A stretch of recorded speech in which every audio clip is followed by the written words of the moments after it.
Hello everyone, welcome to this short Pride Way refresher course. This session will include an overview of the Pride Way, waste, 5S and respect for people. The Pride Way. It is a method for improvement, but more than that, it is the way we know, run and improve our organisation. Here is BHR's strategic triangle with patients being the focus of everything we do and the Pride Way underpinning all of it. I'd like to talk to you for a moment about a patient of ours called Wyn and the effect our processes had on her. Wyn is a 97-year-old lady who was admitted to our hospital for a surgical procedure. Whilst with us, she ended up developing 4 individual bouts of hospital-acquired pneumonia. She was transferred 15 times, underwent 11 x-rays and had her blood taken 49 times. She was discharged to her nursing home 106 days later. We designed the processes that meant Wyn had to go through this unacceptable experience. It is down to all of us as staff to ensure that no patient has to go through this process again. The Pride Way is all about reducing the waste in our processes to ensure our patients get the absolute best care that we can provide. The Pride Way came about after BHR was fortunate enough to win one of 5 places to be in a 5-year partnership with Virginia Mason in Seattle, who have successfully used lean principles learned from Toyota in Japan to change their hospital from being at the brink of closing their doors 16 years ago to then becoming Hospital of the Decade. Virginia Mason adapted the lean working principles they observed in Japan to develop the Virginia Mason production system, which is their version of lean. Our version of lean is called the Pride Way. We're almost at the end of this partnership with Virginia Mason, but we will continue to develop the Pride Way using the skills and knowledge we have gained from them over the last 5 years. This Japanese link is why you hear words such as Kaizen, continuous incremental improvement, and Gemba, where the work is done. Waste. It is the added burden of work on you, our staff members. This waste ends up being transferred to our patients and customers. A large part of what the KPO teach is about the reduction and, where possible, the elimination of waste. The 2 main categories of waste are Type 1 and Type 2. Type 1 wastes are tasks that are not value added to our patients or customers, but things that we are required to carry out in order to comply with regulations. An example of this would be creating the same report in multiple formats for different audiences. We may not be able to reduce or eliminate Type 1 wastes right now, but that does not mean we cannot improve how they are done. In contrast, Type 2 wastes are non-value-added tasks that can be reduced or stopped immediately, such as patients being booked for the wrong procedure or patients having their blood pressure taken unnecessarily. The 7 types of wastes are processing. This can be thought of as things we do because we've always done them, and ways we do things because they've always been done that way, such as creating documents for people who no longer need them. Motion. This is the unnecessary movement of people, such as staff walking down the corridor to collect supplies. Defects. These are mistakes that have been passed on. So like the examples shown here, doctor's orders that are illegible or documents going to the wrong address. These defects now require correction or rework because they weren't done right the first time. Transportation is the movement of things as opposed to motion, which is the movement of people, but of course the 2 go hand in hand. An example could be moving patient notes from one location to another. Inventory waste relates to having more on hand than we need and use. With perishable items, for example, having more than we need means we run the risk of items going out of date, which then becomes a defect. Shortly, we'll touch on 5S, which is an effective way of ensuring we have what we need, when we need it, and in the right amounts. Overproduction waste involves producing unnecessary amounts of things or producing things at unnecessary times. Overproduction leads on to the other types of waste. Producing unnecessary amounts of something means you need to store surplus, which is an inventory waste. As mentioned before, if these items are perishable and go out of date, this then becomes a defect.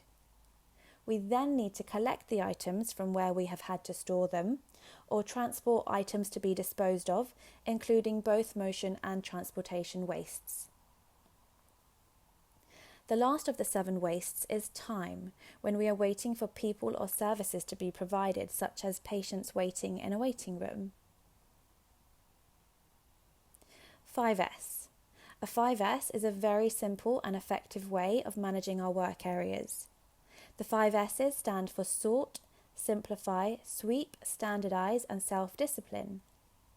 It's a good idea to do a 5S before attempting to tackle bigger improvement works. You can 5S a physical space like a room or desk drawer, and also a digital space like an email inbox. So here we have Lou's desk before the 5S, and here it is after. Lou now doesn't need to waste time looking for a particular item in her drawer, as it is easy to see what's in there and also easy to see what is missing too.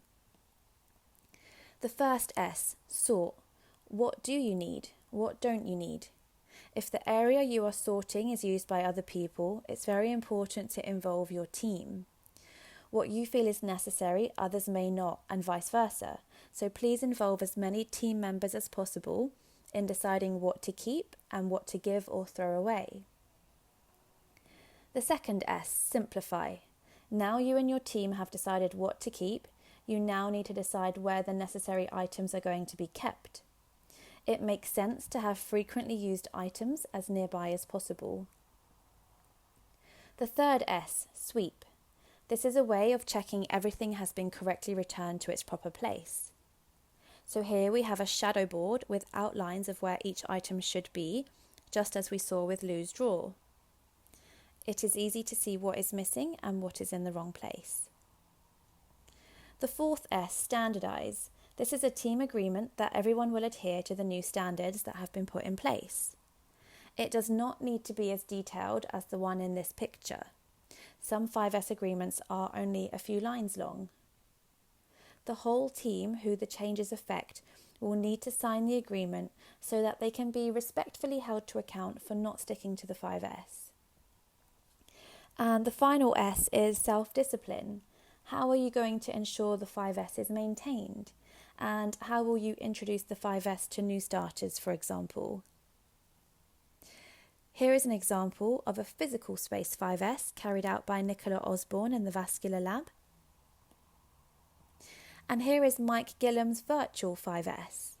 He has 5S'd a traditional business case down from what can be as long as 100 pages down to a single A3 page. You measure 5S progress with the 5S levels of attainment grid. Just a quick reminder that you will need to be able to tick off all the S's within a particular level in order to claim that level. In this example, we can see that sort and simplify are a level 3, whilst sweep, standardise and self-discipline are at a level 1. This means the whole 5S is a level 1. It does not matter if you started at a level 1 and end up finishing on a level 1, as it is still a better level 1 than it was previously. Respect for people. Here is the Pride Way house. Alongside our continuous improvement method, the Pride Way, we also need to have the respect for people pillar, or transformation just won't work. Remember during the in-class session when you did the respectful and disrespectful listening exercise? When people didn't feel respected, listened to and acknowledged, they didn't want to carry on telling their story. This is what the Pride Way house is demonstrating. Here are BHR's 10 ways to show respect for people. BHR expects all levels of staff in all roles to demonstrate these behaviours because respect is more than just how we speak to people. And finally, how do we go about approaching our work area or our Gemba when we want to make changes? Communicate urgency. Why should we prioritise this particular change given everything else we need to do? Lead from the Gemba. Do I see my leader day to day, or do I see them rushing in only when problems arise? Establish a shared vision. Does everyone know and understand what our goals are as an organisation? Make expectations transparent. Have we given our staff the information they need to succeed? Without clear expectations, we cannot hold people to account. Engage team in change, and we cannot stress this particular point enough. The more people who are on board and can see the benefit of the change you want to drive forwards, the more likely the change is to sustain. Go see, ask why, show respect.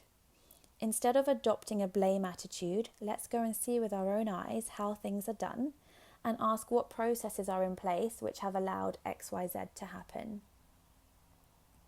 Celebrate, recognise and sustain. Even if things don't turn out the way we wanted or expected, that is still an opportunity to celebrate, because now we know what doesn't work. We can focus our time and attention on other things that might work. If you're watching this video and need to complete your assignment for session 1, you will need to carry out a waste walk using the 7 wastes form and carry out a 5S in your area. Don't forget to take before and after pictures and use the 5S levels grid to determine what level your area is before and after the 5S. Observe and then document Respect for People interactions on the Respect for People form. And lastly, complete the Approaching the Gemba for Change log and form. This is the end of the refresher course. If you have any questions, please contact your coach or email us at sm-kpo.